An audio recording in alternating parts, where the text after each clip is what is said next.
day. Welcome to News Express.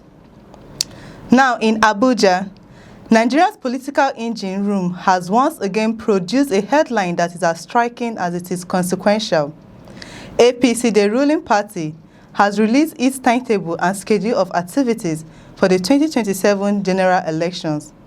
And at the center of it lies a number that is already dominating political conversation: 100 million for a presidential nomination form. It is not just a fee.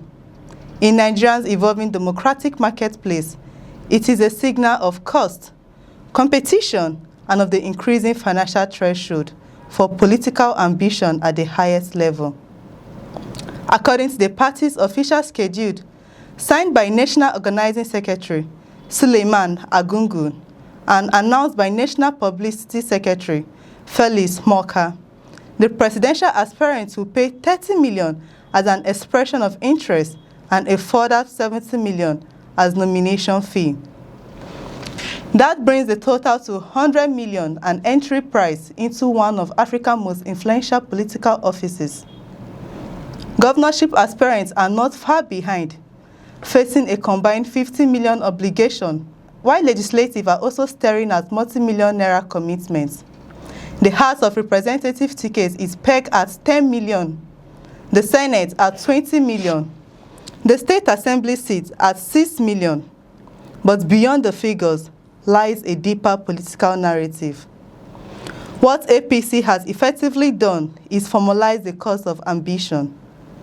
In a system where parties are increasingly central to electoral success, the nomination process is no longer just ideological, it is transactional. The numbers raise an unavoidable question: who gets to compete for power in Nigeria? And perhaps, more importantly, who is quietly priced out before the race even begins? The party, however, insists there is structure and fairness in its approach. Under its guidelines, women, youths, and persons with disability are offered concessions, paying only the expression of interest fee and 50% of nomination cost. On paper, this appears to be an attempt at inclusivity. In practice, critics often argue such waivers still leave aspirants within disadvantaged groups far from genuine financial parity, especially in a political environment where campaign financing itself runs into billions. The timetable itself is tightly packed, almost industrial in its precision. Sale of forms opens on April 25, 2026 and closes on May 2nd. Submission deadlines follow shortly after, with screening exercises running across all levels of elective offices between May 6th and May 9. Presidential aspirants face their scrutiny on May 9, a single day that often determines who survive internal party filtering and who exit the race quietly. By May 11th, results are published and appeals are allowed for just 2 days thereafter. Then comes the defining moment, the primaries, starting May 15. The presidential primary sets the tone for the entire cycle, followed by the House of Representatives, Senate State Assemblies, and finally, governorship contest by May 23. Within less than 2 weeks, Nigeria's ruling party will attempt to select its entire slate of candidates for one of the most consequential elections in its democratic history. It is speed, structure, and strategy compressed into a single electoral window. Yet, beneath this administrative efficiency lies a more complex political economy. The pricing of nomination forms has long been a subject of debate in Nigeria's democracy. Parties defend high fees as necessary for operational costs, logistics, and the prevention of unserious aspirants. But political analysts often see a different reality. A system that increasingly favors wealth as a requirement for leadership. In such an environment, political competition risks are becoming less about ideas and more about financial capacity. There is also a broader question of internal democracy. Parties like APC often present their processes as transparent and structured. And indeed, the detailed timetable reflects an effort at predictability. But internal party elections in Nigeria have historically been influenced by negotiations, consensus building, and allied bargaining. The formal process is only one layer.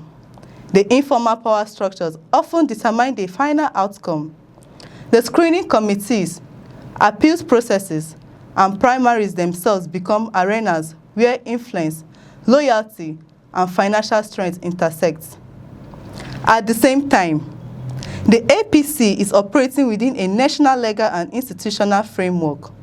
The timetable aligns with provisions of the Constitution, the Electoral Act 2026, and guidelines issued by the Independent National Electoral Commission. This alignment is important. It signals procedural compliance and institutional coordination. But compliance alone does not answer the deeper democratic question. How accessible is the system to the average citizen with political ambition but limited financial backing? The implications extend beyond APC. As the ruling party sets its financial benchmarks, opposition parties often adjust their own fee structures in response. This creates a broader ecosystem in which the cost of political participation becomes standardized at high levels.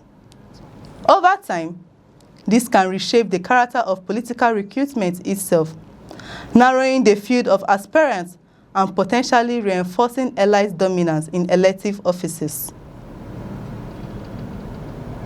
Still, supporters of the system argue that politics, particularly at national scale, is inherently resource-intensive. Campaigns require logistics, media outreach, mobilization, and security. From this perspective, nomination fees are not barriers but filters mechanisms designed to ensure that aspirants possess the minimum capacity to compete effectively. The tension between accessibility and viability remains unresolved, and perhaps deliberately so. As Nigeria moves towards 2027, the APC timetable does more than set dates. It sets the tone for the contest ahead. It reveals a political system becoming increasingly structured, increasingly monetized, and increasingly fast-paced. The presidential primary on May 15 will not just determine a candidate, it will test the internal cohesion of the ruling party and offer an early glimpse into the power alignment, shaping the next electoral cycle. In the end, the numbers speak loudly, but the story they tell is even louder. 100 million is not just a fee. It is a threshold. It is a filter.